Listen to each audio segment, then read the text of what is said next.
Paul Jepson disappeared from the dump where his mother was feeding the pigs. His father and mother worked part-time as caretakers, and he'd been told to stay in the truck. He either got out and left the truck or was taken from the truck. He was tracked by some bloodhounds that night. It's known that he made it at least as far as Easton Chapel Roads, which was a good couple of miles from where he was. It was kind of on a trajectory towards Glastenbury Mountain. And that's been associated with Glastenbury largely because even though his tracks disappeared before he got anywhere near there, his father had mentioned that he'd had a desire to go up to the mountain in the past few days. So he made it at least a couple of miles from where his mother's truck was parked, and then it's anybody's guess after that. They brought a bloodhound in that I think they actually brought in on one of the other disappearances too. I think there was like an expert bloodhound that was like semi-famous, that was from Keene, New Hampshire. But I do know that it was pouring rain that whole night. And it was already raining heavily, and there was mudslides and things by the time they were looking. So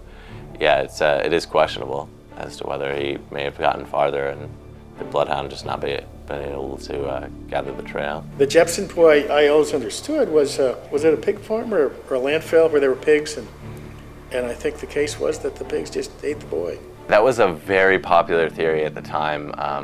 It's only alluded to in the newspapers at the time. The father at one point refuses to talk to the media anymore because of the quote horrible stories that were going around, which there seemed to be a lot of sentiment that his parents had actually killed him and fed him to the pigs, which is kind of a grisly conjecture, but people jumped right to that conclusion.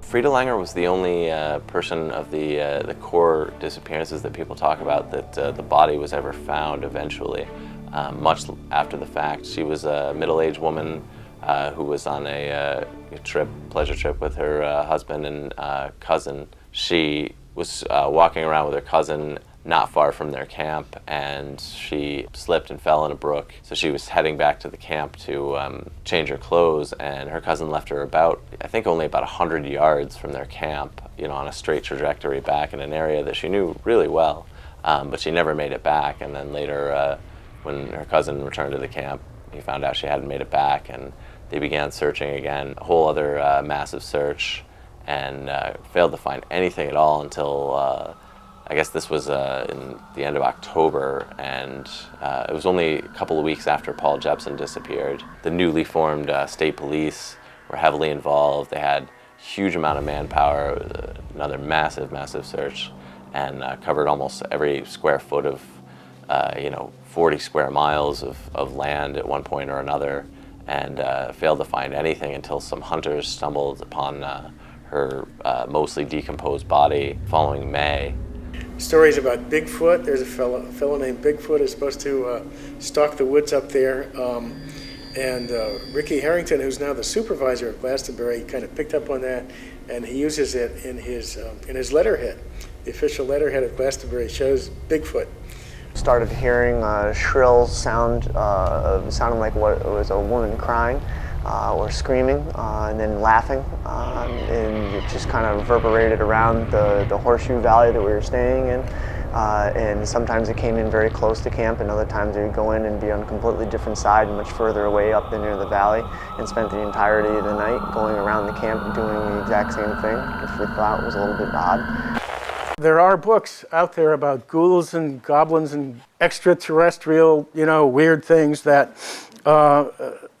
somebody claims that there are 10 people who've disappeared in Glastenbury, and if you go up to a certain place, you get lost and they never find you again. I think that's all rubbish. I don't go for that kind of ghostly nonsense, although I think it's legitimate to call it a ghost town because there were two villages that had population that don't anymore.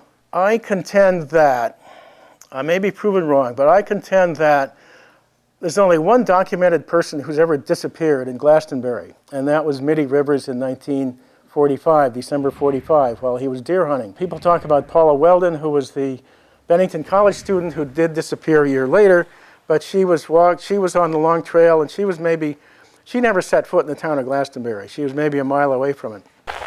the use of elements of Bennington Triangle lore that have popped up into fiction and pop culture. There's some people that think that the H.P. Lovecraft story, Whisperer in Darkness, which came out in the 20s, might be based on a lot of Bennington lore, because they talk about a dark mountain and some things like that. There's also a Disney comic book that ran in the early 50s about where Mickey Mouse and Goofy go to Man-Eater Mountain, and it's all about, you know, people disappearing on this mountain, and the series of stories came out, you know, maybe 6-7 months after the Frida Langer case. So there's a lot of similarities to that, you know, very you know, watered down children's comic. And the disappearances in Glastenbury, which were, you know, reported widely in national press, and the other major one that I can think of is put forth that the movie What Lies Beneath was actually based loosely on the Paula Weldon case. There's been a lot of different little niches where you know, Bennington Triangle type lore has made its way into pop culture and fiction and stuff like that, which I find neat.